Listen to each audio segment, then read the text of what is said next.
J'espère que vous allez bien. C'est toujours un plaisir d'être avec vous. C'est toujours un plaisir de savoir que vous êtes à l'écoute de Maman Lee 19. Merci beaucoup. Ça me fait vraiment plaisir et j'espère que vous avez passé une très bonne semaine et que tout va bien, que les enfants continuent bien dans leur activité scolaire. Aujourd'hui, comme sujet, je réponds à une question d'une auditrice et je la remercie pour cette question.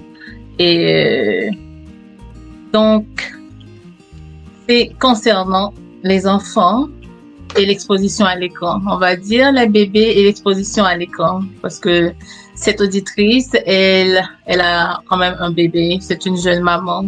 Donc, merci pour cette question. Les enfants et l'exposition à l'écran. Mais avant même de répondre à sa question, je vais commencer par évoquer les côtés positifs d'abord des nouvelles technologies dans notre quotidien. Et aussi, on va voir les aspects négatifs aussi qui sont présents dans notre quotidien également. Et après, je vais répondre à sa question. Tout d'abord, faut-il exposer les enfants à l'écran ou comment éviter la surexposition des enfants devant l'écran? La première chose, il faut reconnaître que nous vivons à l'ère des nouvelles technologies. C'est une évidence, on peut pas s'en défaire. La technologie, elle est partout. On va prendre l'exemple de FaceTime, de Alexa. Pour les enfants à l'école, il y a le Chromebook. C'est des exemples que je donne parce qu'il y en a tellement. Nous avons pas mal de ressources qui sont à notre disposition dans l'ère des technologies ou des nouvelles technologies. Donc, elle est importante dans notre vie, la technologie, parce qu'on en a besoin pour beaucoup de choses. Même dans le transport, maintenant, on intègre les nouvelles technologies. Donc, on peut prendre beaucoup d'exemples. Je m'arrête à ces exemples-là. Et aussi, dans le système éducatif, par exemple, je vais prendre le système éducatif ontarien, là où j'évolue. On reconnaît la nécessité d'offrir à chaque enfant la possibilité de faire un bon usage des nouvelles technologies. Par exemple, dans le programme cadre de l'Ontario, on met en évidence la nécessité d'utiliser les nouvelles technologies avec les enfants.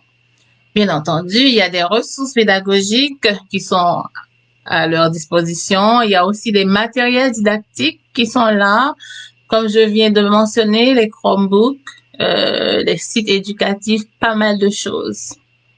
Donc, voilà, c'est important dans notre quotidien, même pour le travail. Je peux prendre l'exemple de cette période COVID-19. On voit bien que l'enseignement se fait maintenant à distance. Il y a beaucoup de choses qui se font à distance. Donc, c'est important. Cependant, je vais relever quelques aspects négatifs, surtout en ce qui concerne les enfants. Quand nos enfants sont trop exposés aux écrans, par exemple, on peut voir le repli sur soi. Il y a des enfants qui vont rester seuls, qui vont se replier sur eux-mêmes. Il y a aussi l'isolement. On va voir qu'il veut rester seul dans son petit coin pour travailler sur son écran, sur son ordinateur. Ça peut être aussi sur le téléphone de papa ou le téléphone de maman. Et comme autre aspect négatif, on peut aussi voir un manque de socialisation parce que l'enfant, justement, se replie, il s'isole. Donc, il y a un manque de socialisation, il n'a pas beaucoup d'amis ou il reste seul. Même à la maison, il parle pas trop avec papa ou avec maman parce qu'il est toujours collé à son téléphone, à son écran. Donc voilà, c'est des choses aussi que beaucoup de parents constatent et aussi d'enseignants constatent avec cette présence. Donc, aussi, on peut voir qu'il y a un manque d'intérêt pour le manuscrit. Par exemple, il y a des enfants qui n'aiment pas trop écrire parce que, c'est-à-dire écrire en utilisant le manuscrit, leurs mains pour écrire parce que ils sont souvent collés à leur ordinateur, leur écran. Donc, ils préfèrent utiliser le clavier au lieu de leurs mains pour écrire. Non, c'est des choses et à cause de tout ça, tous ces points que j'ai mentionnés, ça peut faire que votre enfant devienne accro à l'écran. Donc, c'est des conséquences un peu, on va dire, négatives de, de mauvais usage ou de la surexposition à l'écran. Donc, qu'est-ce que les parents peuvent faire? Bon, tout simplement, on peut proposer aux parents de porter un regard vigilant sur ce que font les enfants en se servant d'un appareil électronique. Aujourd'hui, la question est de répondre à ce que peuvent faire les parents qui ont besoin d'accompagner surtout un bébé, mais pour les enfants, on pourrait répondre à cette question un peu plus tard dans une autre vidéo. Donc, je vais répondre à la question de mon auditrice maintenant. Comment détourner l'attention de mon bébé de l'écran ou du téléphone? Par exemple, quand maman a son téléphone en main, elle constate que son bébé regarde toujours son téléphone et aussi que bébé veut toujours regarder la télévision, se tourne la tête pour voir ce qui se passe à la télé. C'est quand même un bébé de 2 mois, de 3 ou 4 mois, mais quand même qui est attiré par l'écran. On va dire que c'est normal parce que voilà, il y a des rayons qui projettent des reflets et ça peut intéresser le bébé. Les bébés sont très curieux, on le sait. Donc, ce que je propose à maman ou ce que je fais aussi, moi, comme expérience, c'est ce que je propose. Et aussi dans les lectures aussi, j'ai puisé quelques conseils. La première chose que maman peut faire, c'est, je souligne souvent, c'est cela, de faire la lecture pour son enfant. On peut prendre, ça dépend de comment vous organisez votre journée. Vous pouvez organiser votre journée en des petites séquences d'activités.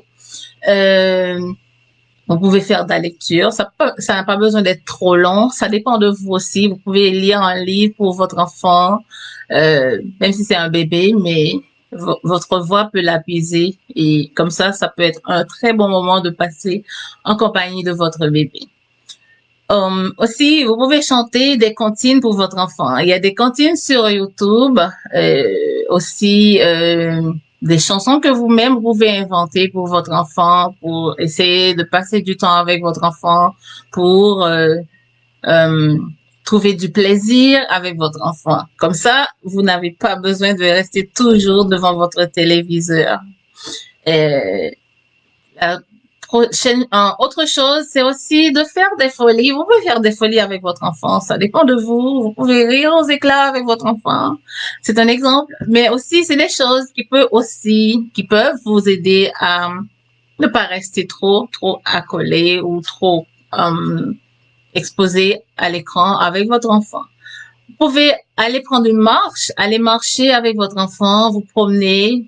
Vous pouvez le mettre. Ça dépend de votre région ou c'est en ce moment il fait froid. Il y a des personnes qui n'aiment pas trop sortir quand il fait froid, mais vous pouvez aller marcher, aller vous promener pour 10 minutes. Ça peut aider avec votre enfant, ça peut lui faire du bien. Vous pouvez aussi essayer de trouver quelque chose qui vous passionne. Qu'est-ce qui vous passionne? Qu'est-ce qui vous fait du bien? Si vous aimez danser, ça peut être aussi un très bon moment de danser avec votre enfant. Vous le mettez dans le porte-manteau et vous pouvez vous amuser vraiment avec votre enfant. Aussi, un bain. Vous pouvez prendre un bain, programmer de prendre un bain avec votre enfant. Vous passez un très bon moment, vous mettez de la musique et ça aussi peut bien aider. Si vous jouez un instrument de musique, vous pouvez prendre ce moment avec votre enfant pour jouer de la musique, pour essayer de mettre de l'ambiance. Et aussi, ça va vous servir à vous. Ça peut vous aider aussi, surtout sur le plan de la santé mentale. Ça peut beaucoup aider. Vous pouvez aussi faire du sport avec votre enfant. Ça peut être un bon moment pour votre enfant et pour vous de faire du sport, de bouger, de faire de l'exercice. Donc, il y a vraiment des possibilités de ne pas trop s'exposer devant l'écran. Donc, ce que je veux mentionner, quelque chose sur laquelle je veux attirer votre attention, c'est que j'ai pas dit que l'écran n'est pas bien et c'était pas non plus le but de la question, c'est de ne pas trop s'exposer. C'est important et vous savez, il y a la dualité de la vie, il y a le bon côté, il y a aussi le mauvais côté en tout. Ne pas trop s'exposer, trouver autre chose, trouver d'autres alternatives pour essayer de se relaxer, de s'amuser. C'est ça le but de des moments que vous passez avec votre enfant. Donc voilà, j'ai proposé aussi de danser. Voilà, c'est des choses que je fais. On peut danser, même si vous n'êtes pas une très bonne danseuse. Moi non plus, je suis pas une très bonne danseuse, mais je m'amuse quand même. Je fais des choses avec mes enfants, avec mon fils, ma fille à la maison. Comme ça, on essaie de varier le temps et aussi de varier les activités.